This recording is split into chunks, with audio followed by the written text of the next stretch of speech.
Praise the Lord. கர்த்தர் உங்களை எல்லாரையும் ஆசீர்வதிப்பாராக. Praise the Lord. May God bless this day. 180 நாளில் கர்த்தருடைய வேதத்தை வாசித்து நாம் முடிக்கிற இந்த சவாலில் 2ஆம் நாளிலே நாம் ஒருவரை ஒருவர் இவ்விதமாய் சந்திப்பதற்கு தேவன் கொடுத்த கிருபைக்காய் கர்த்தரை ஸ்தோத்திரிக்கிறேன். I thank God for giving us grace to meet you once again on the second day of the 180 days Bible reading challenge. நேற்றையுடைய வேத பகுதியை வாசித்து முடித்து விட்டீர்கள் என்று நான் நிச்சயமாய் நம்புகிறேன். I also hope and believe that you have completed yesterday's scripture portion. இன்றைக்கு நாம் 2ஆம் நாளுக்குள் வந்திருக்கிறோம். And we have entered the second day today. கர்த்தர் கிருபையாக தந்த இந்த நாளுக்காக கர்த்தருக்கு நன்றி சொல்லுவோம். Let us thank God for giving this day graciously to us. கர்த்தர் தாமே இந்த காலையிலே நாம் நீதிமொழிகளிலிருந்து நாம் கவனிக்க போகிற தியானத்தையும் கர்த்தர் ஆசீர்வதிக்கும்படி நாம் ஜெபிப்போம். Let us also pray that God may bless us the devotion that we are going to devote and meditate from the book of Proverbs. கண்களை மூடி தேவனை நோக்கி பார்ப்போம். Close your eyes and look unto the Lord. ஏகோவாயீரே தந்தையாம் தெய்வம் நீர் மாத்திரம் போதும் எனக்கு. யெகோவா ராஃபா சுகம் தரும் தெய்வம் உம் தழும்புகளால் சுகமானோ. யெகோவா ஷம்மா என் கூட இருப்பீர், என் தேவையெல்லாம் சந்திப்பீர். யெகோவா ஷம்மா என் கூட இருப்பீர், என் தேவையெல்லாம் சந்திப்பீர். நீர் மாத்திரம் போதும், நீர் மாத்திரம் போதும், நீர் மாத்திரம் போதும் எனக்கு. நீர் மாத்திரம் போதும், நீர் மாத்திரம் போதும், நீர் மாத்திரம் போதும் எனக்கு. பரிசுத்தமும் இரக்கமுள்ள நல்ல பிதாவே, இந்த காலவெளியிலே எங்களை நாங்கள் தாழ்த்தி கொண்டு இந்த 2வது நாள் வேத வாசிப்பிலே உம்முடைய சமூகத்தில் எங்களை படைக்கிறோம். Our holy and gracious Father, in the second day of morning hour, Lord, we commit ourselves and come to your presence, Lord. இந்த நாளில் நலமானவைகளை எங்களுக்கு போதித்து உம்முடைய வேதத்தில் உள்ள மகத்துவங்களை காண எங்கள் கண்களை திறக்கும்படி நாங்கள் ஜெபிக்கிறோம். Lord, we also pray that you may behold our eyes, that we may see the greatest and marvelous things of your world today, Lord. அடியேனை இரத்தத்திற்குள்ளே மறைத்துக் கொள்ளும், பலப்படுத்தி உம்முடைய மகிமையை வெளிப்படுத்தும். Cover your servant under your blood and Lord, strengthen us and reveal your glory today. என்றவரே, இன்றைக்கு நாங்கள் கவனிக்க போகிற இந்த தியானம் எங்களுக்கு பிரயோஜனமாக இருக்க வந்திருக்கிற ஒவ்வொருவரையும் ஆசீர்வதியும். Lord, bless each and everyone who have come here, that this today's meditation might be a blessing to everyone, Lord. தொடர்ந்து எங்களை வழிநடத்தும். Lord, continue to lead us, Lord. இயேசுவின் நாமத்தில் பிதாவே, In Jesus' name we pray. ஆமென், ஆமென். கர்த்தர் நல்லவர். God is good. நீதிமொழிகள் புஸ்தகத்திலிருந்து நாம் ஒவ்வொரு நாளும் தியானத்தை நாம் துவக்கி இருக்கிறோம். We have started the meditation from the book of Proverbs. மறுபடியுமாக 1ஆம் அதிகாரம் 1ஆம் வசனத்தை நாம் ஒருமுறை கூட வாசிக்கலாம். Let us once again read chapter 1 and verse 1. தாவீதின் குமாரனும் இஸ்ரவேலின் ராஜாவும் ஆகிய சாலமோனின் நீதிமொழிகள். The Proverbs of Solomon, the son of David, king of Israel. இந்த புஸ்தகத்தின் துவக்கத்தை சற்று கவனித்து பாருங்கள். When you look at the opening statement here, துவங்கும் போதே இந்த புஸ்தகத்தின் ஆக்கியோன் ஆகிய சாலமோனை இந்த புஸ்தகம் அறிமுகம் செய்யும் போது அவனுடைய குடும்பத்தோடு அவனுடைய தகப்பனோடு அவனை இணைத்துதான் நமக்கு அவனை அறிமுகம் செய்கிறது. In this opening statement, when this verse introduces the author of this book Solomon, it also includes the information about his family. அவனுடைய தகப்பன், அவனுடைய குடும்பம், அவனுடைய பின்னணி என்ன என்பதை விளக்கிதான் அல்லது அதை பற்றி பேசிதான் புஸ்தகத்திற்குள்ளே நுழைய முடிகிறது. So it actually speaks about the information, explains about his family, his background and his father. நீங்கள் உலகத்தில் எந்த புஸ்தகத்தை வேணா வாங்கி பாருங்க, You can buy any book in this world. அந்த புஸ்தகத்தை யார் எழுதுனாங்கன்னு மட்டும் தான் போடுவாங்களே தவிர இன்னாருடைய மகன் அப்படின்னு எழுத மாட்டாங்க. You can only find the name of the author written and printed in it, and you cannot find he is the son of such a person. ஆனால் வேதத்தில் மாத்திரம்தான் அடிக்கடி இன்னாருடைய மகன் என்பதை ஒவ்வொரு பெயருக்கு பின்னாலையும் ஆண்டவர் எழுதுறதை நீங்க பார்க்கலாம். But very often in the Bible we can see this phrase, the son of such a person.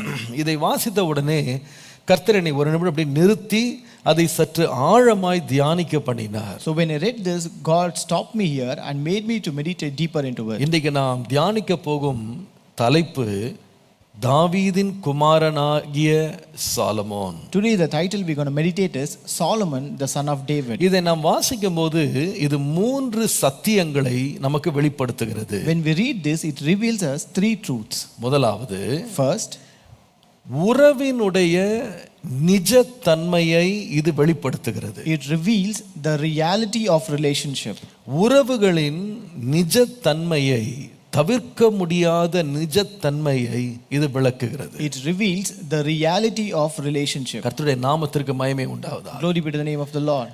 ஒருவன் ராஜாவா இருக்கலாம் அல்லது அடிமையா இருக்கலாம். It doesn't matter, a person can be a king or a slave. ஒருவன் இந்த உலகத்திலேயே மிக சிறந்த ஞானியாக இருந்து அநேக புஸ்தகங்களை எழுதுகிற திறமை உள்ளவனாக இருக்கலாம். It doesn't even matter if a person would be the wisest man on earth and the author of books even. ஒரு மனிதன் இந்த உலகத்தில் மிகுந்த புகழ் பெற்றவனாய், பேர் பெற்றவனாய், மிக முக்கியமான ஒரு நபர் என்ற பெயரும் வாங்கலாம். It doesn't matter how famous and a very important person a person can become. ஆனால் நீங்கள் இன்னாருடைய மகன், இன்னாருடைய மகள் என்பதை நீங்கள் உங்கள் பேரோ பட்டமோ புகழோ உங்களுடைய சாதனைகளோ மறைக்கவே முடியாது. But you can never deny the fact that you are somebody's son or daughter. Even your titles, your fame, your name cannot deny that. நீங்கள் உலகத்தில் எதை படைத்திருந்தாலும், எதை நீங்கள் கொண்டு வந்திருந்தாலும், எதை சாதித்திருந்தாலும், நீங்கள் உறவுகள் என்கிற ஒரு குடையின் கீழ் தான் நீங்கள் வாழ முடியும் என்பதை மறந்துடக்கூடாது. No matter whatever you may achieve in this world, whatever you may bring into this world, but you can never deny the fact that you come under the umbrella of a relationship. நீங்கள் இன்னாருடைய கணவன், இன்னாருடைய மனைவி, இன்னாருடைய சகோதரன், இன்னாருடைய சகோதரி, இன்னாருடைய தகப்பன், இன்னாருடைய தாய் என்கிற உறவுகள் இவைகள் எல்லாவற்றையும் மிஞ்சி தாண்டி நிற்கிறது. The relationship that you are somebody's husband or somebody's wife, somebody's brother or sister, somebody's father or mother stays beyond all these things. நீங்கள் ஒருவேளை சத்துவத்துல, வல்லமையில, அதிகாரத்துல உயர்ந்தவர்களா இருக்கலாம். Maybe you may be you might be in a good power or position. நீங்கள் ஒருவேளை புகழிலேயும் உங்கள் பெயரிலேயும் உன்னதமாய் இருக்கலாம். You can also rise to height of your fame and name. நீங்கள் உலகத்திலேயே மிக திறமைசாலி, ஞானி, புத்திசாலி என்று பெயர் எடுத்திருக்கலாம். You can also be known as the smartest one, talented one and wisest one in this world. ஆனால் உங்கள் வாழ்க்கையில் நீங்கள் சாதித்த எல்லா சாதனைகள் நடுவிலே, நீங்கள் பெற்ற எல்லா பாராட்டுகள் நடுவிலே நீங்கள் ஒரு உறவுக்குள் இருக்கிறீர்கள் என்பதை நீங்கள் மறந்து போகக்கூடாது. But you should never forget that you stay in a relationship in midst of all your achievements and accolades. நீங்கள் ஒன்றை மறந்துடக்கூடாது. You should never தேவன் நம்முடைய வாழ்க்கையிலே ஏற்படுத்தி இருக்கும் உறவுகள் நம்மை உருவாக்கும்படியாக கர்த்தர் வைத்திருக்கிறார். You should never deny or you should never forget that, and you should understand the fact that it is your connections that make you. இந்த உலகத்தில் யாரும் தானாக பிறந்து விடவில்லை. So no one came into this world on their own. யாரும் தானாக உருவாகி விடவில்லை. No one became somebody on their own. ஒருவர் ஒரு நிலையிலே இன்றைக்கு நிற்கிறார்கள் என்றால் அதற்கு பின்பாக யாரோ ஒருத்தர் அவர்களுக்கு துணை செய்திருக்கிறார்கள் என்பதை மறந்து போகக்கூடாது. We should never forget that if a person remains in a position today, there is someone behind that. தேவன் நமக்கு கொடுக்கும் உறவுகளில் ஒவ்வொருவர் வித்தியாசமான விதத்தில் நமக்கு உதவி செய்கிறார்கள், நம்முடைய வாழ்க்கையிலே பங்காற்றுகிறார்கள்ன்றதை மறந்துடக்கூடாது. We should also never forget that the relationship that God has given in our life plays somewhere the role to bring something in our life. உதாரணமாக சில பேர் நம்முடைய வாழ்க்கையில ஒரு அஸ்திபாரம் போல இருந்து மறைமுகமாக நமக்கு உதவி செய்து கொண்டு நம்மை தாங்கி கொண்டிருப்பாங்க. So for example, some relationship play the role of a foundation in our life and they always support us which we cannot see. சில பேர் நம்முடைய வாழ்க்கையிலே சில உறவுகளை தேவன் கொண்டு வருகிற உறவுகள் நம்முடைய வாழ்க்கையிலே ஒரு படிக்கட்டை போல அல்லது ஒரு ஏணியை போல இருந்து நாம் ஒரு நிலையிலிருந்து அடுத்த நிலை போவதற்கு நமக்கு உதவி செய்கிறவர்களாய் உள்ளே வருகிறார்கள். Also there are some relationship which God can bring in our life who can play the role of a ladders so that we can rise to where we are today. சில உறவுகளை பார்ப்பீர்களானால் ஒரு பாலம் போல இருந்து நாம் கடக்க வேண்டிய சில பள்ளத்தாக்குகள், நாம் கடக்க வேண்டிய சில போராட்டங்கள், கடக்க வேண்டிய சில நதிகளை கடப்பதற்கு அவர்கள் ஒரு பாலம் போல இருப்பார்கள். Some people also remain as bridges in our life to cross certain valleys, certain struggles and rivers. சில உறவுகளை பார்ப்பீர்களானால் நம்முடைய வாழ்க்கையிலே இடம் காட்டி அதை போல இந்த இடத்திற்கு போக வேண்டும், இதுதான் வழி, இதுதான் செய்ய வேண்டும் என்று சொல்லி ஏற்ற சமயத்திலே நமக்கு ஒரு வழிகாட்டியை போல ஆலோசகர்களாக உள்ளே வந்து நமக்கு வழிகாட்டுவார்கள். Some relationships also remain as counselors and guideposts who show us the way that we are supposed to take. சில பேர் பார்த்தீங்கன்னா ஒருவேளை நமக்கு நல்ல உதாரணங்களாக இருந்து நமக்கு எப்படி வாழ வேண்டும் என்று கற்றுக் கொடுக்காமல் போனாலும் ஒரு சிலர் உறவுகள் எப்படி இருக்கும்னு சொன்னா நாம எப்படி வாழக்கூடாது என்பதற்கு எச்சரிப்புகளாக கூட கர்த்தர் சில உறவுகளை வைத்திருப்பார். God will also keep certain relationships in our lives where we can learn something from their life as an example, and also certain things where we should not learn something from their life. They become a warning. They either stand as an example or they stand as a warning in our lives. சிலர் நம்ம வாழ்க்கையில் எடுத்துக்காட்டு, சிலர் நம்ம வாழ்க்கையில் எச்சரிப்பாக மாறுகிறார்கள். Some remain as an example to our life and some remain a warning to our life. நாம் எந்த நிலையில போனாலும், எந்த நிலைக்கு நாம் ஏறினாலும், no matter whatever position or you rise up to, எந்த வெற்றிகளை நாம் பெற்றாலும், எவ்வளவு புகழ் நம்மை சேர்ந்தாலும், no matter whatever fame or success you may achieve in your life, தேவன் ஏற்படுத்தின உறவுகளினுடைய முக்கியத்துவத்தை நாம் வாழ்க்கையில மறந்துடக்கூடாது. we should never forget the importance of relationship that God has kept in our life. அதனாலதான் ஆரம்பமே எழுதப்படுது, தாவீதின் குமாரனாகிய Solomon. That's why it is written in the beginning, Solomon the son of David. சாலமோனே, நீ பெரிய ஞானிதான். Solomon, you are a wise man. நீ புத்தகங்கள் எழுதுகிறவன் தான். You are the author of books. நீ நீதிமொழிகளை எழுதினவன் தான். You are the one who wrote the Proverbs. ஆனால் உன்னுடைய பின்னணியை நீ மறந்து விடாதே. But don't forget your background. நீ உன்னுடைய வேர் எங்கிருந்து வந்தது என்பதை மறந்து விடாதே. You don't forget your roots. உன் தகப்பனை நீ மறந்து விடாதே. You don't forget your father. நன்றி இல்லாதவனாக போய் விடாதே. Don't become ungrateful. எல்லாம் நானே செய்தேன், நானே சாதித்தேன் என்று நினைத்து விடாதே. Don't ever think that it is I who have achieved it, I who did it. உனக்கு ஒரு அடையாளம் பின்னாலே இருக்கிறது. There is an identity behind you. நீ அதை மறந்து விடுவாயானால், If you forget it, உறவுகள் கசந்து போகும். your relationship may soar. கர்த்தர் இன்றைய காலையில் நம்மோடு பேசுவாராக. Let God speak with us in this நாம் morning. என்னதான் வாழ்க்கையிலே சாதித்திருந்தாலும் நாம் ஒரு உறவின் மேல் தான் கட்டப்படுகிறோம் என்பதை மறந்து விடக்கூடாது. No matter whatever we may achieve in our life, we should never forget that we are built upon a relationship. அந்த உறவுகளை நாம் அலட்சியம் செய்யக்கூடாது. We should not despise those relationships. அந்த உறவுகளை நாம் மறந்து விடக்கூடாது. We should not forget those relationships. அந்த உறவுகளை மறுதலிக்க கூடாது. We should not betray those relationships. நீங்கள் வேதத்திலே இளைய குமாரனை பற்றி இயேசு சொன்ன ஓமானத்தை லூக்கா 15ஆம் அதிகாரத்திலே வாசிக்கலாம். You can read about the parable of the prodigal son in the book of Luke chapter 15. அங்கே அந்த மகன் தன்னுடைய தகப்பனுடைய சொத்தினுடைய தன்னுடைய பங்கை கேட்டு வாங்கி விட்டான். So here the son received the part of his inheritance from his father. ஆனால் அது பெற்றுக்கொண்ட அந்த நிமிடம் தன் தகப்பனோடு உள்ள தன்னுடைய உறவை ஒரு நொடி பொழுதில் மறந்து விட்டான், மறுதலித்து விட்டான். But for a moment, the moment that he received his share of inheritance, he forgot the relationship and he betrayed the relationship of his father. அவன் நினைத்தான், எனக்கு பணமும் செல்வமும் என் கையிலே வந்து சேர்ந்த பிறகு என் தகப்பன் எனக்கு அவசியம் இல்லை என்ற ஒரு முடிவுக்கு அவன் வந்தான். He came to a resolution or decision that if I get this wealth and inheritance in my hand, I don't need my father anymore. தன்னை ஆசீர்வதித்த தன்னை இம்மட்டும் கொண்டு வந்த தகப்பனை விட்டுவிட்டு தூரதேசத்துக்கு பயணமாய் போய்விட்டான். He left his father who blessed him and who brought him so far and went a far distance. என்றைக்கு அவன் கையிலிருந்து பணமும் பொருளும் செல்வமும் அவனை விட்டு சென்று பசி அவன் வயிற்றை கிள்ளினதோ அப்பொழுதுதான் அவனுக்கு தகப்பன் ஞாபகமே வந்தது.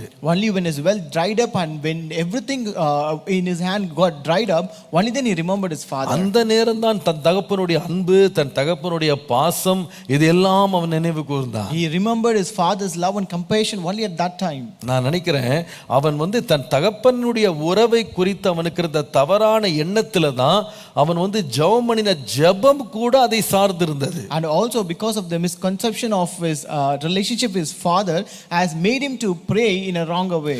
அவன் பாருங்க, அவன் ஜெபிக்கிறத பார்த்தீங்கன்னா அவன் சொல்லுகிறான், என் தகப்பன்கிட்ட போய் என் வேலைக்காரில் ஒருவராக சேர்த்து கொண்டு அவர்களுடைய சாப்பாடு சாப்பிட்டா போதுன்ற நிலைமைக்கு வந்து விட்டான். So when you look at his prayer, you can read that he prayed that it would be enough that if his father accept him as one of his paid servants. அவனுக்கு என்ன நிலைக்கு போயிட்டான்னா, தன் தகப்பனோடு இருக்கிற தன்னுடைய உறவை அவன் எதற்கு தான் பயன்படுத்த நினைத்தான் சொன்னா, ஆகாரத்துக்கு மட்டும் பயன்படுத்த நினைத்தான். So he came to an extent of using his relationship only to satisfy his hunger. ஒருவேளை அவங்க அப்பா மட்டும் சாப்பாடு போடுறவரா இல்ல, வேலைக்காரரை கவனிக்கிறவரா இல்ல அப்படின்னு இருந்தா நிச்சயமா அவங்க அப்பாட்ட வந்திருப்பானான்னு தெரியல. Maybe if in case his father doesn't take care of his servants, doesn't provide food to his servants, then it is really a doubt that he would never return back to his நிறைய father. பேர் தங்களுடைய உறவுகளை இப்படிப்பட்ட குறுகிய கால லட்சியங்களுக்காக பயன்படுத்துகிறார்கள். Today even we have some people who use this relationship for achieving certain short term goals.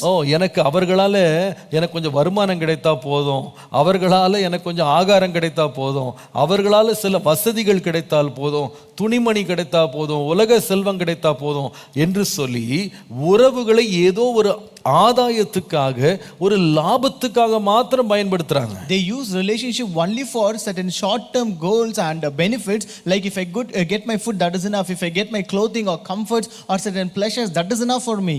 சில பேர் பார்த்தீங்கன்னா இப்படிப்பட்ட உறவுகளினுடைய ஆழத்தை அறியாததுனால அவர்கள் தங்களுடைய தன்னிச்சையான தங்களுடைய சுய ஆசைகளை நிறைவேற்றும்படி உறவுகளை பயன்படுத்துகிறார்கள். So certain people, since they do not understand this, they use this relationship for their self-centered and selfish desires. இன்றைக்கு அநேக குடும்பங்களிலே உறவுகள் ஏன் பலவீனப்படுகிறது என்று சொன்னால், உண்மையான அன்பின் உறவு இல்லாமல் ஏதோ ஒரு ஆதாயத்துக்காக, ஏதோ ஒரு தேவைக்காக தான் உறவுகள் தொடர்ந்து நடந்து கொண்டிருக்கிறது. Today why the relationships in family weakens and breaks it because they don't understand the actual love of the family, but rather use the relationships only for certain benefits of their life. தங்களுடைய பெற்றோரை அவர்கள் ஏதோ ஒரு லாபத்துக்காக பயன்படுத்திக் கொள்கிறார்கள். They use their father only for some benefit of their life. தங்கள் கணவனையும் மனைவியையும் எதற்காக தங்களுக்கு வரக்கூடிய ஒரு ஆதாயத்துக்காக பயன்படுத்துறாங்க. They just use the relationship of their husband and wife only for certain benefit in their life. ஆனா அந்த லூக்கா 15ஆம் அதிகாரத்துல மகன் இப்படிப்பட்ட எண்ணம், ஆகாரம் கிடைச்சா போதுன்னு இருக்கிற வேளையில தகப்பனுடைய இருதயத்தை ஆண்டு வெளிப்படுத்துகிறார். But in the Luke chapter 15, when the son is with such an attitude and intention, but here God reveals the heart of a father. அந்த தகப்பனுடைய ஆசை பிள்ளைக்கு சாப்பாடு மட்டும் கொடுத்துட்டா என் கடமை முடிஞ்சிருச்சுன்னு அவர் சொல்லல. The desire of this father was not to just satisfy the hunger of his son alone. அவருடைய நோக்கம் ஆகாரத்தை கொடுப்பதை பார்க்கிலும் தன்னுடைய மகனோடு தன்னுடைய உடைந்து போன உறவை சீர்படுத்த வேண்டும் என்பதில் அவர் ரொம்ப கவனமா இருந்தார். He was much focused and he wanted to restore the relationship that he lost with his son rather than giving him food. ஆகவே பையன் சாப்பாட்டுக்காக வீட்டை நோக்கி நடந்து வந்தாலும், so though his son came towards the house just for his food, அப்பா அவனை நோக்கி ஓடினார். his father ran towards him. அவனை கட்டி அணைத்து முத்தமிட்டார். He hugged him and kissed him. அவனை ஆகாரம் கொடுப்பதற்கு முன்பதாக ஒரு மகனுக்குரிய வஸ்திரத்தையும் ஒரு மகனுக்குரிய மோதிரத்தையும் பாதரட்சையும் முதல்ல கொடுத்தார். Before he gave him food, he gave him the clothes of a son. He gave him the ring and shoes of a son. ஒரு அடிமையை போல இருக்க கூடாது. You should not be like a slave or servant. உனக்கு எனக்கு இருக்கிற உறவு ஆகாரத்தின் அடிப்படையில் இருக்க கூடாது. The relationship that we have should not be based upon the food. நீ முதல்ல எனக்கு ஒரு மகன், அதை நீ மறந்து போகாதே. Don't forget that you are first my son. அத முதல்ல சீர்படுத்த விரும்பினாரு. He just want to reconcile and restore it. பின்புதான் ஆகாரத்தை கொடுத்தார். And only then he gave him food. நல்லா கவனிங்க. Listen carefully. அந்த ஆகாரம் கூட ஒரு வேலைக்காரனுடைய ஆகாரத்தை அவர் கொடுக்கல. So even that food he did not give, that belongs to his servants. ஏன் தெரியுமா? You know why? ஒரு வேலைக்காரனுக்கு ஆகாரம் எப்படி கிடைக்கும்னு சொன்னா, எஜமான் சாப்பிட்டு மீதியானது தான் ஒரு வேலைக்காரனுக்கு கிடைக்கும். Because the servant would eat the leftovers of the master ஆனா actually. அப்பா வந்து பையனுக்கு மீதமான ஆகாரத்தை கொடுக்கல. But father did not give the leftovers to his son. அவர் சொல்லுகிறார், ஆயத்தம் பண்ணின ஆகாரத்தை அவனுக்கு கொடுங்கள். So he said, give him the prepared food. ஆயத்தம் பண்ணுங்க. அவனை கொழுத்த கன்று அடித்து ஆயத்தம் பண்ணி கொடுங்க. Prepare the fattened calf and prepare that food to him. ஆண்டவர் கூட பாருங்க, நம்மோடு நல் உறவை கட்ட விரும்புகிறார். So even our God wants to build a good relationship with us. நாம் அவருக்கென்று என்ன செய்கிறோம் அப்படின்றதில் அவர் கவனமாய் இருப்பதை பார்க்கிலும் அவர் நம்மோடு உள்ள நல் உறவின் மேல் மிக கவனமாய் இருக்கிறார். He is more interested to restore a relationship than what we do for him. நாம் அவர்களை நிலைத்திருந்து மிகுந்த கனிகளை கொடுக்க வேண்டும் என்று விரும்புகிறார். He also wants us to remain in him and bear much fruit. ஆகவே தான் எபேசு சபையிலே ஒரு புறம் அவர்கள் செய்த கிரியைகள், பிரயாசங்கள், பொறுமை இதையெல்லாம் பட்டியலிட்டு விட்டு ஆண்டவர் குறையா சொன்னது, நீ வந்து கொஞ்சம் கிரியை கம்மியா செஞ்சுட்ட, நீ வந்து கொஞ்சம் பிரயாசத்தை குறைச்சு செஞ்சுட்டேன்னு சொல்லல. That is why when you read about the church of Ephesus, when God told about their labor and their works, he never told that you lacked the labor, you lacked in your works. ஆண்டவர் எதை பத்தி குறைப்பட்டார்னா, ஆதியில் இருந்த அன்பை நீ விட்டு விட்டாய், அதுதான் எனக்கு குறையா இருக்கு. But he was worried about their first love which they lost or which they lacked. நீங்கள் யாருடைய மகன் என்று மறந்துட்டீங்களா? Have you forgotten whose son you are? யாருடைய மகள் அப்படின்றத மறந்துட்டீங்களா? Have you forgotten whose daughter you are? யாருடைய கணவன், யாருடைய மனைவி அப்படின்றத மறந்துட்டீங்களா? Have you forgotten whose husband or wife you are? யாருடைய தகப்பன், நீ யாருடைய தாய் என்பதை மறந்துட்டீங்களா? Have you forgotten whose father or mother you are? உங்களுடைய உறவுகள் ஏதோ ஆதாயத்துக்காக இருக்கிறதா அல்லது உண்மையான உறவு அன்போடு நிற்கிறதா? Is your relationship is just for your profit or it is based upon a love? இன்றைக்கு ஆண்டவர் நம்முடைய கண்களை திறப்பாராக. May the Lord open our eyes today. இன்றைக்கு நம்முடைய உறவுகளை தேவன் சீர்படுத்துவாராக. May God restore and reconcile our relationships. சாலமோனே, நீ யார்? Solomon, who are you? எவ்வளவு பெரிய ஞானியாக புஸ்தகங்களை எழுதுகிற அறிவு உனக்கு இருந்தாலும் நீ தாவீதின் குமாரன் என்பதை மறந்து போகாதே. Though you might be a wise man and you might have wisdom to write the books, but don't ever forget that you are son of David. முதலாவது இந்த வசனத்தை படித்த பொழுது எனக்கு முதலாவது ஆண்டு கற்றுக் கொடுத்தது உறவுகளினுடைய நிஜம், உறவுகளினுடைய தன்மை, உறவுகளினுடைய அடிப்படையை நாம் மறந்துடக்கூடாது. So when I read this verse, God first reminded me and taught me the first verse, that is the reality of relationship. இரண்டாவது, The second, இந்த வசனத்தை மறுபடியும் நான் வாசித்தேன். I read this verse again. மறுபடியும் அந்த வார்த்தையிலிருந்து ஆண்டவர் ஒரு சத்தியத்தை வெளிப்படுத்தி கொடுத்தார். God again revealed one more truth from it. தாவீதின் குமாரனாகிய Solomon, the son of David. இன்றைக்கு ஒரு உறவு என்று ஒன்று கட்டப்படுகிறதோ, when there is a relationship, அதிலே ஒரு உத்தரவாதம் என்பது இருக்கிறது என்பதை மறந்து போகக்கூடாது. we should never forget there is also a responsibility in that. உத்தரவாதம் இல்லாத உறவு என்று ஒன்று இல்லை. There is no relationship without responsibility. நான் நினைக்கிறேன் அடிக்கடி சாலமோன் தான் யாருடைய மகன் என்பதை அடிக்கடி நினைவுபடுத்தி கொண்டான். So Solomon reminded himself very often that he was the son of David. அவன் தன்னை இன்னாருடைய மகன் என்று நினைவுபடுத்தி கொள்ளும் பொழுதெல்லாம் இன்னாருடைய மகனுக்குரிய உத்தரவாதம் என் மேல் இருக்கிறது என்பதை அடிக்கடி அவன் தன்னை நினைவுபடுத்தி கொண்டான். Whenever he reminded himself that he is the son of such person, he at the same time he also reminded himself of the responsibility that came. சாலமோனுக்கு முன்பாக ரெண்டு முக்கியமான உத்தரவாதங்கள் இருந்தது. There were two responsibilities before Solomon. அந்த தேசத்தில் எத்தனையோ பேர் இருந்தாலும், though there are many people in this nation, Solomon தாவீதின் குமாரனாய் இருப்பதனால் அவனுக்கென்று செய்து முடிக்க வேண்டிய, தான் தன்னுடைய வாழ்நாட்களில் செய்ய வேண்டிய ரெண்டு முக்கியமான உத்தரவாதங்கள் அவன் முன்பாக இருந்தது. Since Solomon was the son of David, he had two responsibilities before him. முதலாவது உத்தரவாதம் என்ன? What was the first responsibility? 1 ராஜாக்கள் 8ஆம் அதிகாரத்துக்கு வாருங்கள். Come to 1 Kings chapter 8. 1 ராஜாக்கள் 8ஆம் அதிகாரம் 20ஆம் வசனத்தை பாருங்கள். 1 Kings chapter 8 and verse 20. அங்கே நாம் வாசிக்கிறோம். Here we read, இப்பொழுதும் கர்த்தர் சொல்லிய தம்முடைய வார்த்தையை நிறைவேற்றினார். கர்த்தர் சொன்னபடியே நான் என் தகப்பனாகிய தாவீதின் ஸ்தானத்தில் எழும்பி இஸ்ரவேலின் சிங்காசனத்தின் மேல் உட்கார்ந்து இஸ்ரவேலின் தேவனாகிய கர்த்தரின் நாமத்திற்கு ஆலயத்தை கட்டினேன். So the Lord has fulfilled his word which he spoke, and I have filled the position of my father David, and sit on the throne of Israel as the Lord promised, and I have built a temple for the name of the Lord God of Israel. இந்த சாலமோனிற்கு இன்னாருடைய மகன், தாவீதின் மகன் என்ற ஒரு ஸ்தானம், ஒரு நிஜம் அவன் வாழ்க்கையில் இருந்ததுனால அவன் எடுக்க வேண்டிய முதல் உத்தரவாதம் என்னவென்றால், தன்னுடைய தகப்பன் மனதிலே உதித்த தேவனுடைய ஆலயத்தை அவன் கட்டி முடிக்க வேண்டும் என்கிற உத்தரவாதம் அவனுக்கு இருந்தது. Since Solomon had the reality of relationship with his father David, the first responsibility which he had is that he had to finish what his father David started, that is the construction of the temple of God. அந்த வசனத்தை பாருங்களேன், அவன் சொல்லுகிறத பாருங்களேன். You can read in this verse here. என் தகப்பனுடைய ஸ்தானத்துல நான் எழும்பிட்டேன். I have filled the position of my father David. என் தகப்பனுடைய சிங்காசனத்துல நான் உட்கார்ந்துட்டேன். And I sit on the throne of Israel as the Lord promised. ஆனா அதோட என்னுடைய உத்தரவாதம் முடிஞ்சு போகல. But my responsibility did not stop with that. நான் கர்த்தருக்கென்று ஆலயத்தை கட்ட வேண்டும். I have to build a temple for the Lord. கர்த்தருடைய பரிசுத்த நாமத்திற்கு மகிமை உண்டாவதாக. Glory be to the name of the Lord. வேதம் சொல்லுகிறது, The Bible says, தன் தகப்பன் சேமித்து வைத்த அதிகமான செல்வத்தை அவன் பயன்படுத்தி கர்த்தருடைய ஆலயத்தின் வேலைகளை அவன் செய்து முடித்தான். Solomon utilized the wealth that his father has stored up, and he finished constructing the temple of God. நீங்கள் 1 ராஜாக்கள் 7ஆம் அதிகாரம் 51ஆம் வசனத்தை வாசித்தால், When you read 1 Kings chapter 7 and verse 51, அங்கே பார்க்கிறோம், இவ்விதமாய் ராஜாவாகிய சாலமோன் கர்த்தருடைய ஆலயத்துக்காக செய்த வேலைகள் எல்லாம் முடிந்தது.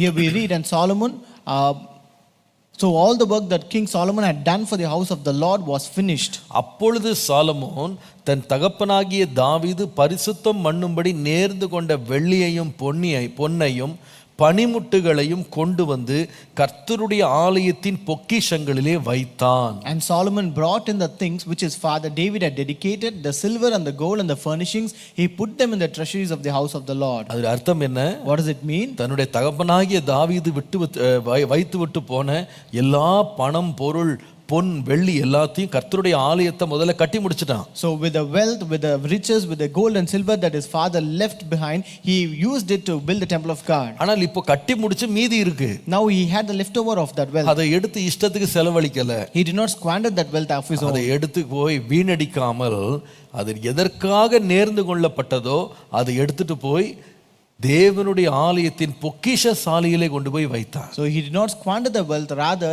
he kept it in the treasuries of the Lord for purpose for which it was been prepared. எதற்காக ஆண்டவர் நமக்கு உறவுகளை தருகிறார்? Why does God give the relationships? அந்த உறவுகளை நாம் இஷ்டத்திற்கு, நம்முடைய இஷ்டத்திற்கும், நம்முடைய ஆசைகளுக்கும், நம்முடைய விருப்பங்களுக்கும் நாம் இஷ்டம் போல நாம் அதை பயன்படுத்த அல்ல. It's not to use it to according to our own selfish desires, self-centered desires. அந்த உறவுகளை உத்தரவாதத்தோடு பயன்படுத்த வேண்டும். But we should use it with responsibility. இன்றைக்கு ஆண்டவர் ஒருவேளை சாலமோனை போல நமக்கு தாவீதினிடத்திலிருந்து ஒரு ஆலயம் கட்டுகிற உத்தரவாதம் நம்ம கையில கொடுக்கப்படாமல் இருக்கலாம். Today we may not have received such a kind of responsibility of constructing a temple like Solomon from his father David. நம்முடைய தகப்பனாகிய பிதாவாகிய தேவனுக்கு முன்பாக ஒவ்வொருவருக்கும் தேவன் ஒரு உத்தரவாதத்தை கொடுத்திருக்கிறார். But before our Father and our Lord Jesus Christ, each and everyone have a responsibility. நாம் ஒவ்வொருவரும் ஒரு திட்டத்தோடு, ஒரு நோக்கத்தோடு அழைக்கப்பட்டு இந்த உலகத்திலே வைத்திருக்கப்பட்டிருக்கிறோம். Each and everyone in this world have been called with a purpose, and we are set in this world for that. ஒரு மகனாக இயேசு இந்த உலகத்திலே தன் தகப்பனை பார்த்து, பிதாவை பார்த்து சொன்னார்,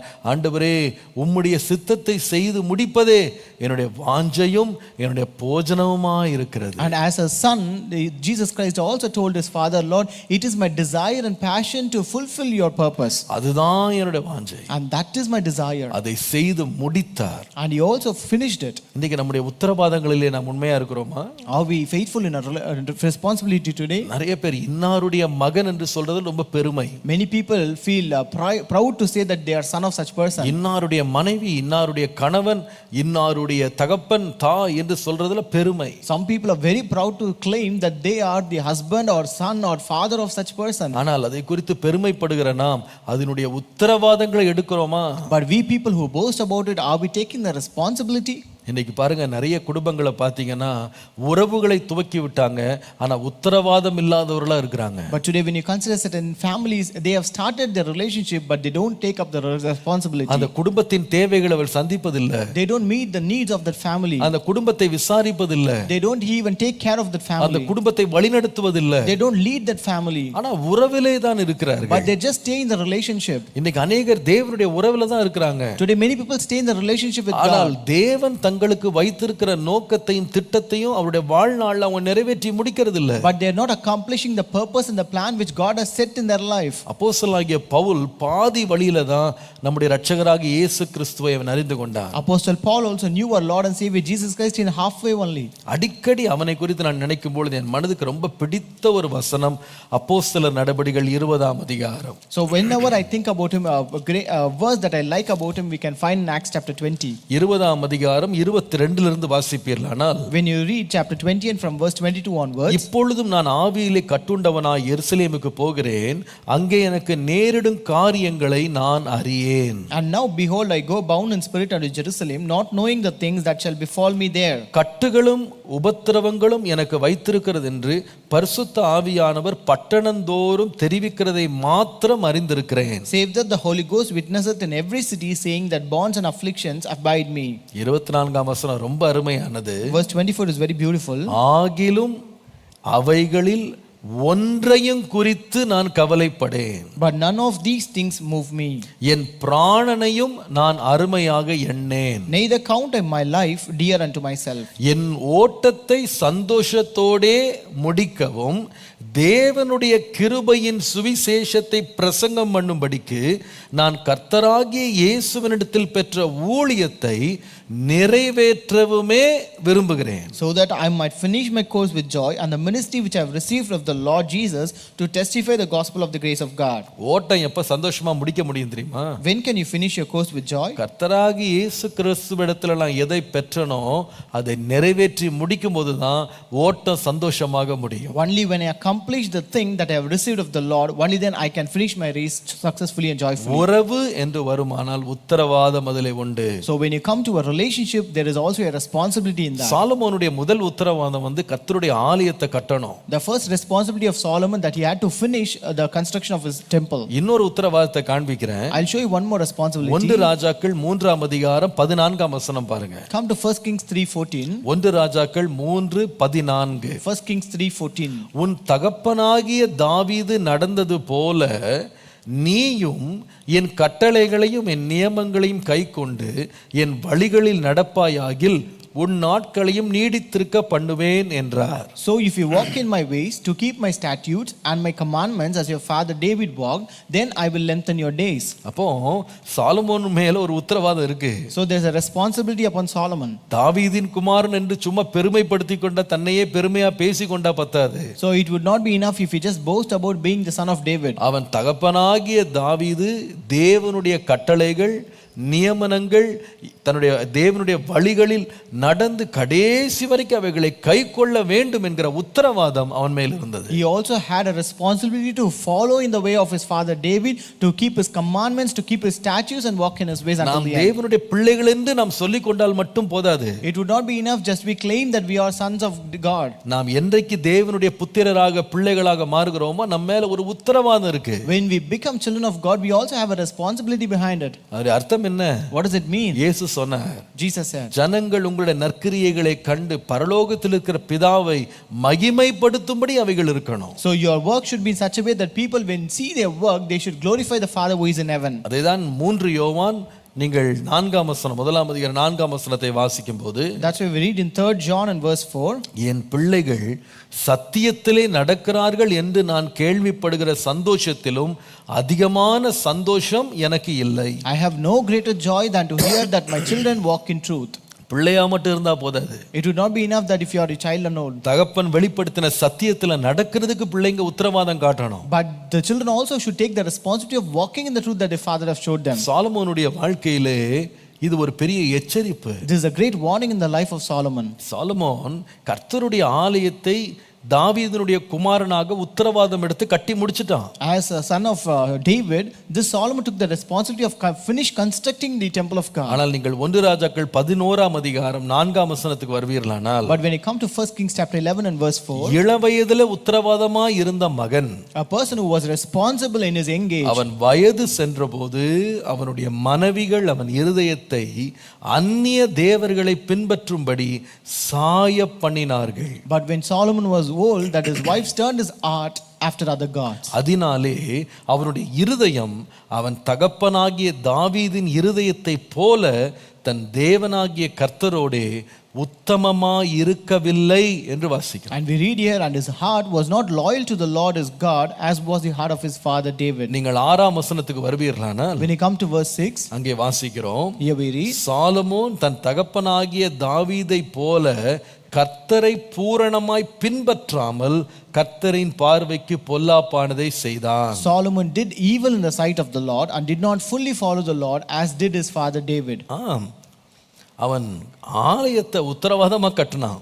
He constructed the temple with the responsibility. பண விஷயங்கள்ல கரெக்டா சேமிச்சு அப்பா கொடுத்த பணம், அப்பா கூட விட்டு போன செல்வத்தை எல்லாம் வீணடிக்காம கொண்டு போய் சேர்த்து வச்சான். Even in the financial matters, he did not waste and squander the wealth of his father, and he stored up and prepared it as such. ஆனால் அப்பாவுடைய வழிகளில் நடக்கல. But he did not walk in the ways of his father. அப்பா எப்படி தேவனுடைய சட்டங்களையும் நியமனங்களையும் நியாய தீர்ப்புகளையும் நியாய பிரமாணங்களையும் பின்பற்றினாரோ அது போல பையன் நடக்கல. He did not walk and follow like how his father kept the commandments and statutes of God and walked in his ways. இன்றைக்கு கூட अनेक கிறிஸ்தவர்களுடைய வாழ்க்கை இப்படிதான் இருக்கு. Even today many Christians life is also of the same sort. அவங்க உறவு உதடோட நின்று போகுது. Their relationship just stopped with their mouth. அதனால தான் தேவன் வேதனையோட சொன்னாரு, That's why God said with a grief, இவர்கள் தங்கள் உதட்டினால் என்னிடத்துல சேர்றாங்க, they draw near to me through their lips, அவர்கள் இருதயமோ என்னை விட்டு தூரமா இருக்கு. but their heart is away from me. நம்முடைய உறவுகள் தேவன் நம்மேல் வைத்திருக்கிற உத்தரவாதத்தோடு நாம் வாழ்கிற, நாம் காக்கிற உறவுகளாய் இருக்கிறதா? Our relationship stay with the responsibility that the relationship brings with us. இன்றைக்கு நம்முடைய உறவுகளையும் நம்முடைய உத்தரவாதங்களையும் கர்த்தர் சிந்திக்க பண்ணுவாராக. Let God make us to think about our relationships and the responsibilities. முதலாவது சொன்னேன், சாலமோன் தாவீதின் குமாரன் என்று சொல்லும் பொழுது அது அவனுடைய உறவினுடைய நிஜத்தன்மையை வெளியே கொண்டு வருகிறது. I told you when Solomon, when he is called as the son of David, it first reveals the reality of relationship. இரண்டாவது, சாலமோன் தாவீதின் குமாரன் என்று சொல்லும் பொழுது அவன் மேல் இருக்கிற உத்தரவாதத்தை அது சொல்லுகிறது. Second, when we call Solomon the son of David, it reveals the responsibility in that relationship. மூன்றாவது, The third one, இந்த சாலமோன் தாவீதின் குமாரன் என்று சொல்லும் பொழுது மூன்றாவது ஒரு காரியத்தை வெளிப்படுத்துகிறது. என்னவென்றால், இந்த உறவினுடைய தன்மை அல்லது அதனுடைய ரோல், அதனுடைய நோக்கம், அதையும் அது வெளிப்படுத்துகிறது. so when you call Solomon as the son of David, it also reveals the role of a relationship. நீங்கள் 2 சாமுவேல் 7ஆம் அதிகாரத்துக்கு வாருங்கள். When you come to 2 Samuel chapter 7, 12ஆம் வசனம் முதல் 14ஆம் வசனம் வரைக்கும் நீங்கள் வாசிப்பீர்களானால், when you read from verses 12 to 14, 12 முதல் 14, 12 to 14, உன் நாட்கள் நிறைவேறி நீ உன் பிதாக்களோடே நித்திரை பண்ணும் பொழுது நான் உனக்கு பின்பு உன் கற்ப பிறப்பாகிய உன் சந்ததியை எழும்ப பண்ணி அவன் ராஜ்யத்தை நிலைப்படுத்துவேன். when your days are fulfilled and you rest with your fathers, I will set up your seed after you, who will come from your body, and I will establish his kingdom. அவன் என் நாமத்திற்கென்று ஒரு ஆலயத்தை கட்டுவான், அவன் ராஜ்யபாரத்தின் சிங்காசனத்தை என்றைக்கும் நிலைக்க பண்ணுவேன். He shall build a house for my name, and I will establish the throne of his kingdom forever. நான் அவனுக்கு பிதாவாயிருப்பேன், அவன் எனக்கு குமாரனாயிருப்பான். I will be his father, and he shall be my son. அவன் அக்கிரமம் செய்தால் நான் அவனை மனுஷருடைய மிலாற்றினாலும் மனுப்புத்தருடைய அடிகளாலும் தண்டிப்பேன். If he commits iniquity, I will chasten him with the rods of men and with the blows of the son of man. இந்த சம்பவம் நமக்கு எல்லாருக்கும் தெரியும். We all know this incident. ஆண்டவர் சொல்லுகிறாரு, இந்த சாலமோனுக்கு நான் ஒரு பிதாவாக, ஒரு தகப்பனாக நான் இருப்பேன். God says here that I will be the father to Solomon. அப்போ ஏன் இது அப்படி சொன்னார் அப்படின்னா, இந்த சாலமோன் வளர்ந்து வருகிற நாட்கள்ல அவனுக்கு கூட இருந்து ஆலோசனை சொல்லுகிற நிலையில தாவீது இல்ல. தாவீது சீக்கிரமா மரிச்சிட்டாரு. மகனுடைய வளர்ச்சியில் அவர் பூரணமாக அவர் ஈடுபட முடியல. So God said this because when Solomon was growing up, this David was not in a position to counsel him properly and support him because he died very early. ஆனால் அந்த இடத்தை, தாவீதினுடைய இடத்தை ஒரு தகப்பனாக தேவனே எடுத்துக்கொண்டார். But God took the role and the position of David as a father. அந்த உறவு தகப்பனுடைய உறவு என்று இருக்குமானால் தேவன் சொல்லுகிறார், ஒரு தகப்பன் எல்லாவற்றையும் பார்த்து வேடிக்கை பார்த்து கொண்டு போக மாட்டாரு. So if that relationship is like a father will not just look at the things that is happening and go as such. அவர் செய்ய வேண்டிய, நிற்க வேண்டிய, அவர் நடத்த வேண்டிய சில செயல்கள் இருக்கிறது. So there are certain things, certain works, certain things that he is supposed to do. அந்த பணியை, அந்த வேலையை ஒரு தகப்பன் தான் செய்ய முடியும். Only a father can fulfill that role. என்ன வேலை அது? What is that work? ஒரு மகன் தவறு செய்யும் போது கண்டிக்கிற வேலை ஒரு தகப்பனுடைய வேலை. So it is the role of a father to chasten and condemn a son. சொல்லுகிறாரு, நான் அவனுக்கு பிதாவாய் இருப்பேன், அவன் எனக்கு குமாரனாய் இருப்பான். So here he says, I will be his father and he shall be my son. அவன் அக்கிரமம் செய்தால் நான் அவனை மனுஷனுடைய மிலாற்றினாலும் மனுப்புத்தருடைய அடிகளாலும் நான் தண்டிப்பேன். If he commits iniquity, I will chasten him with the rod of men and with the blows of the son of man. அன்பானவர்களே, My dear ones of God, தேவனோடு நாம் உறவு ஆரம்பித்திருக்கிறோம், உறவிலே நாம் நிற்கிறோம் என்பது நாம் இஷ்டத்திற்கு நாம் விளையாடலாம் என்ற அர்த்தம் அல்ல. When we say that we have a relationship with God and we stay in the relationship with God, doesn't mean that we can play as such as we want. நம்முடைய தேவன் நமக்கு தகப்பனாய் இருக்கும்போது அவர் தன்னுடைய பணியை அவர் நம்முடைய வாழ்க்கையில செய்கிறார். If our God is our father, then he will accomplish his role in our life. ஒருபுறம் தண்டிக்கிறார், On one side he will chasten நாம் us. தவறு செய்யும் போது நம்மை கண்டித்து உணர்த்துகிறார். He will rebuke us and condemn us when we commit a sin. வெறும் தண்டனை மாத்திரம் நினைச்சிடாதீங்க. Don't think it is only punishment நீங்கள் alone. அதே 2 சாமுவேல் 7ஆம் அதிகாரம் 15ஆம் வசனத்துக்கு வரும்பொழுது, When you come to 2 Samuel chapter 7 and verse 15, உனக்கு முன்பாக நான் தள்ளிவிட்ட சவுலிடத்திலிருந்து என் கிருபை விலக்கினது போல அவனை விட்டு விலக்க மாட்டேன் என்று சொல்லுகிறார். he says here, but my mercy shall not depart from him as I took it from Saul whom I removed from before you. அதனுடைய அர்த்தம் என்ன? What does it mean? 23ஆம் சங்கீதத்திலே சொல்லப்படுகிற கோலும் தடியும் நம்மை தேற்றும். So as it is said in Psalm 23, his rod and his staff will comfort us. கோலும் தடியும், His rod and his staff. அது தண்டனையும் கிருபையும். So it is the punishment and grace. ரெண்டையும் ஒரு தகப்பன் கொடுக்கிறான். A father gives both the things. அதை ஒவ்வொரு தகப்பனும் ஒவ்வொரு உறவிலும் நாம் அதை காக்க வேண்டும். We should keep that in every relationship. வெறுமனே கண்டிந்து கொண்டோம், கண்டித்து கொண்டோம், அடித்து கொண்டோம், தண்டித்து கொண்டுமே உறவு இருக்க கூடாது. A relationship should not have only punishment, chastening, condemning and rebuking alone. ஆனால் அந்த உறவுல தண்டனை கொடுக்க வேண்டிய நேரத்தில் தண்டனை கொடுக்கணும், அதே நேரத்தில் தடவி கொடுக்க வேண்டுமோ தடவி கொடுத்துறோம். So we are supposed to punish them at the time when we are supposed to punish and also pamper them at the time when we are supposed to pamper them. நாம குற்றங்களுக்கு நாம அவர்களுக்கு கொடுக்க வேண்டிய ஆலோசனையும் ஒரு நேரத்தில் கொடுக்கணும், அதே நேரத்தில் அவருடைய துக்கங்கள்ல அவர்களுக்கு ஆதரவாகவும் இருக்கணும். So we are supposed to give counsels when they commit some iniquity or the mistakes, but at the same time we should also comfort them in those times. ஒரு பக்கம் அவர்களுக்கு வேண்டிய நாம தண்டனைகளை கொடுக்கிற அதே வேளையில இன்னொரு பக்கம் அன்பையும் அவர்களுக்கு வெளிப்படுத்தணும். So when we give punishment on one side, at the same time we should also reveal the love on the other side. இன்னைக்கு நிறைய உறவுகள் ஏதாவது ஒரு பக்கம் தான் எக்ஸ்ட்ரீமா உட்கார்ந்திருக்காங்க. So many relationships just sit on one extreme. சில உறவுகள் வெறும் தண்டனை, வெறும் கடிந்து கொள்ளுதல், வெறும் திட்டுதல் தான். Some relationships always keeps on chastening, rebuking and punishment only. அல்லது இன்னொரு பக்கம் மறுபக்கம் பார்த்தா இஷ்டத்துக்கு அவர்களை விட்டு விடுவது, அவர்களை கண்டுகொள்வதில்லை, அவர்களை தண்டிப்பதில்லை, அன்பு அன்பு அன்பு கிருபை கிருபை என்றே விட்டு விடுவது. On the other side we have certain relationships, they don't even bother them, they don't even consider them, just leave them according to their will and just give grace alone. நீங்கள் எபிரேயர் 12ஆம் அதிகாரத்துக்கு பாருங்க. Come to Hebrews chapter 12. அங்கே உண்மையாக ஒருவன் ஒருவருக்கு தகப்பனாக, ஒரு பிள்ளைக்கு ஒரு தகப்பன் என்று ஒருவன் இருப்பானால் அவன் செய்ய வேண்டிய வேலை இங்கே எழுதப்பட்டிருக்கிறது. So here if a person is a father to a son, there are certain things that he is supposed to do here. நீங்கள் எபிரேயர் 12ஆம் அதிகாரம் 5ஆம் வசனம் முதல் பாருங்களேன். Come to Hebrews chapter 12 verses 5 onwards. அன்றியும் என் மகனே, கர்த்தருடைய சிட்சை அற்பமாக எண்ணாதே, அவரால் கடிந்து கொள்ளப்படும் போது சோர்ந்து போகாதே. My son, do not despise the chastening of the Lord, nor be discouraged when you are rebuked by him. கர்த்தர் எவனிடத்தில் அன்பு கூறுகிறாரோ அவனை அவர் சிட்சித்து தாம் சேர்த்து கொள்ளுகிற எந்த மகனையும் தண்டிக்கிறார் என்று பிள்ளைகளுக்கு சொல்லுகிறது போல உங்களுக்கு சொல்லி இருக்கிற புத்திமதியை மறந்தீர்கள். And you have forgotten the exhortation which speaks to you as to sons, for whom the Lord loves he chastens and scourges every son whom he receives. நல்லா கவனிக்கணும், அந்த வார்த்தை ரொம்ப முக்கியமானது. You have to listen carefully, the words are very important here. இந்த தண்டனை, இந்த கடிந்து கொள்ளுதல், இந்த சிட்சை என்பது யாருக்கு வருதுன்னா, யாரை நேசிக்கிறார்களோ அவர்களுக்கு தான் வருது. This chastening or this rebuke comes only to people whom he loves.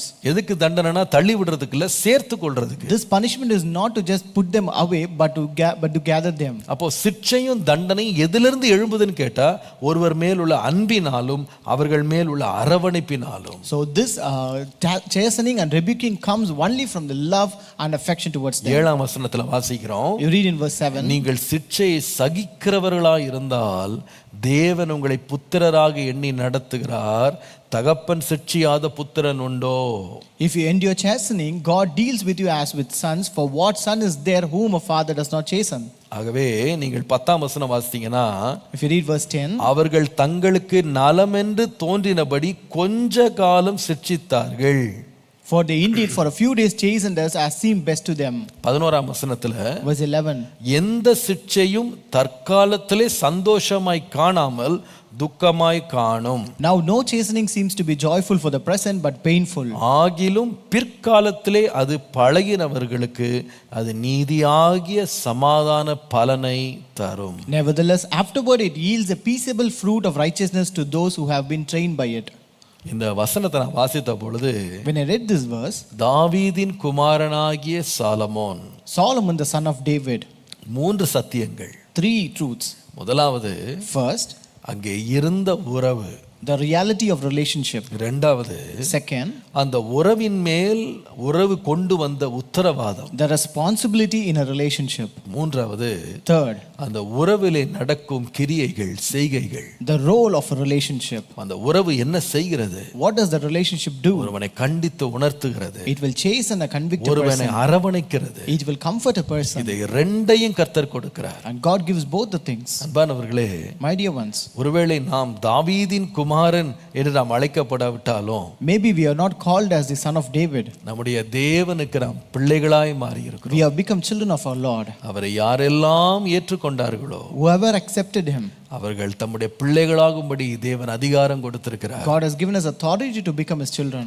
இது உண்மையான ஒரு உறவு. This is a true relationship. இந்த உறவிலே உத்தரவாதம் இருக்கிறது. So there's a responsibility in this இந்த relationship. உறவிலே நம்முடைய தகப்பனாகிய தேவன் நமக்கு வேண்டிய சிட்சையும் நமக்கு வேண்டிய கிருபையையும் தேவன் ஏற்ற வேளையிலே தருகிறார். God gives a punishment and chastening and also a love and grace at that appropriate time. நாமும் இன்றைக்கு அநேக உறவுகளிலே நம்முடைய மனித வாழ்க்கையிலே நாம் கையாளுகிறோம். So even we also handle many relationships in our human life. இந்த உறவுகளை மறந்துடாதீங்க. Don't forget those relationships. உங்க வாழ்க்கையில உயர்வு வந்தனே உறவுகளை உடைத்து போட்றாதீங்க. When you get an exaltation in life, don't break down your relationships. ஒரு அளவு தேவன் உங்களை ஆசீர்வதித்த உடனே நீங்கள் உங்களை கொண்டு வந்த உறவுகளை தள்ளிராதீங்க. When God blesses you to an extent, don't just neglect or despise the relationship which God has brought you. அந்த உறவுகளை கொண்டாடுங்க.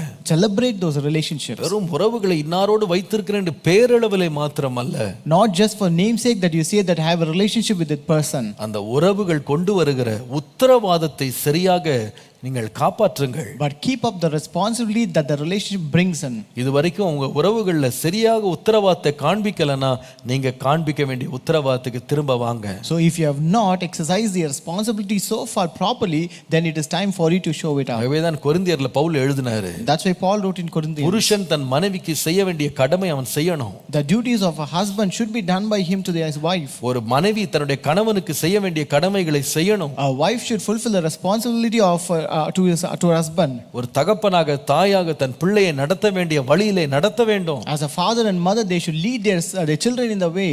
ஒரு பிள்ளையாக தன்னுடைய பெற்றோருக்கு அவன் கீழ்ப்படிய வேண்டும். And as a child, they should obey their parents. நம்முடைய உத்தரவாதங்கள் உறவுகளுக்கு மிக முக்கியமானது. Responsibilities are very important for a relationship. கடைசியாக, at last, நம்முடைய உறவுகளில் தேவன் நாம் செயலாற்றும்படி கொடுத்திருக்கிற ஒவ்வொரு பணியையும் நாம் செய்து முடிக்கணும். and we should also accomplish the role that God has kept us in the relationship. கர்த்தர் அந்த கிருபையை தருவாராக. Let God give us this grace. தாவீதின் குமாரனாகிய Solomon, Solomon the son of David, ஜெபிப்போமா? Shall we pray?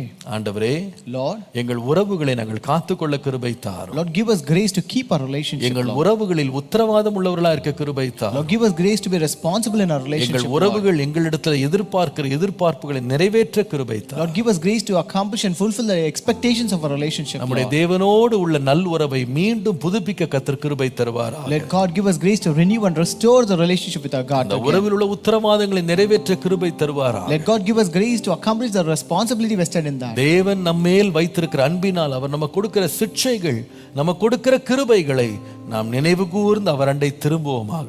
Let us turn back again to God because of the chastening, the punishment and the love that gives us in his relationship. Hallelujah. கர்த்தர் நமக்கு கிருபை தருவாராக. May God give us grace. Hallelujah.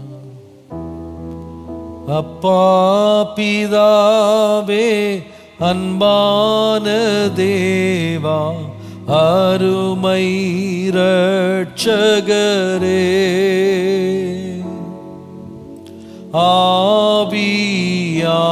ஆவியானவரே,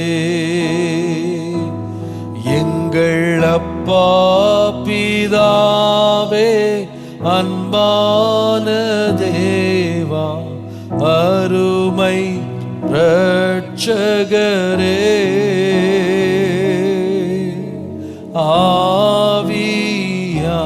ஆவியானவரே, எங்கோ நான் வாழ்ந்தேன், அறியாமல் அலைந்தேன், என் நேசர் தேடி வந்தீர், நெஞ்சார அணைத்து முத்தங்கள் கொடுத்து நிழலாய் மாறிவிட்டீர்.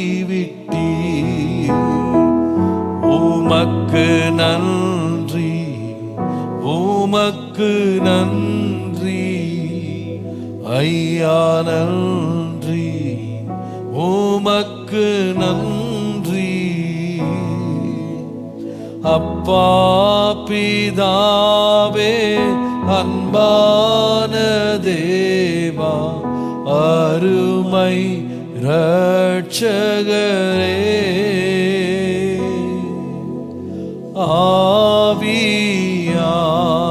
ஆவியானவரே.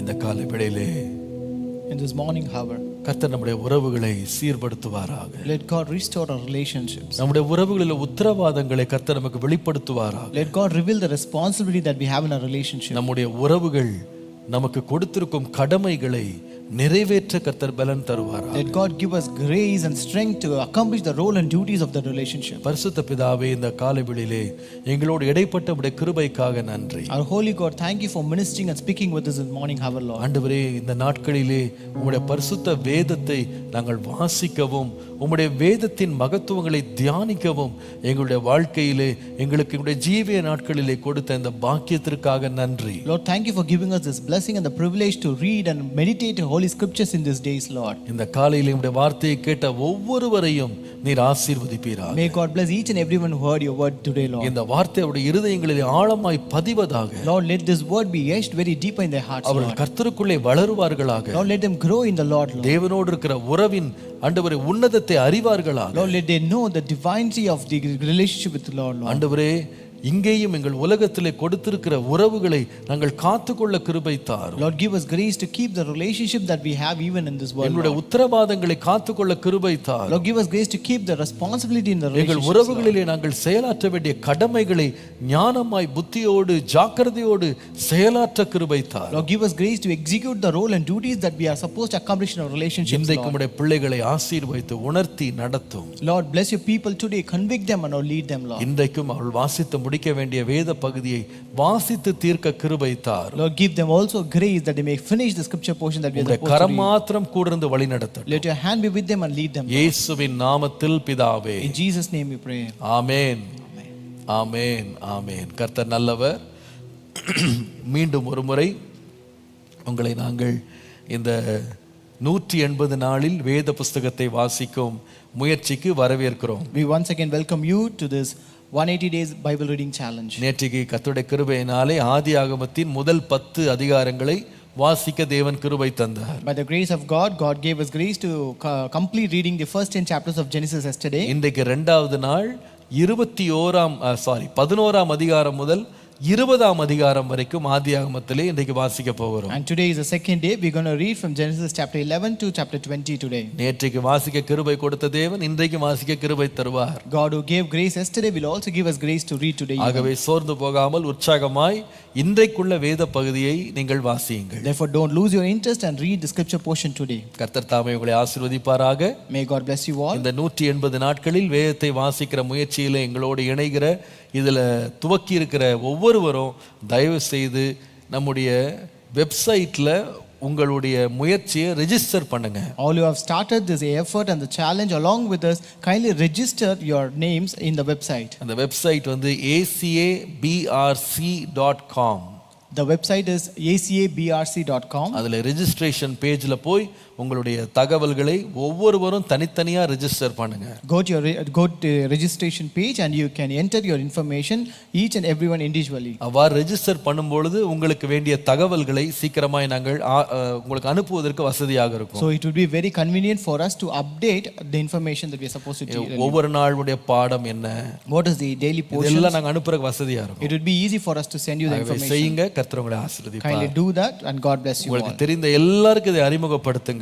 Also share and introduce this to everyone. குடும்பமாக, நண்பர்களாக, சபையாக, குழுக்களாக வேதத்தை வாசியுங்கள். And read the Bible as individual, as families, as groups and teams. வீண் சிந்தையை நான் வெறுத்து உம்முடைய வேதத்தில் பிரியமாய் இருக்கிறேன். I hate vain thoughts and thy law do I love. கர்த்தர் இந்த நாட்களை பிரயோஜனப்படுத்துவாராக. May God make these days a blessing one. கர்த்தர் உங்களை ஆசீர்வதிப்பாராக. ஆமென். May God bless you all. Amen.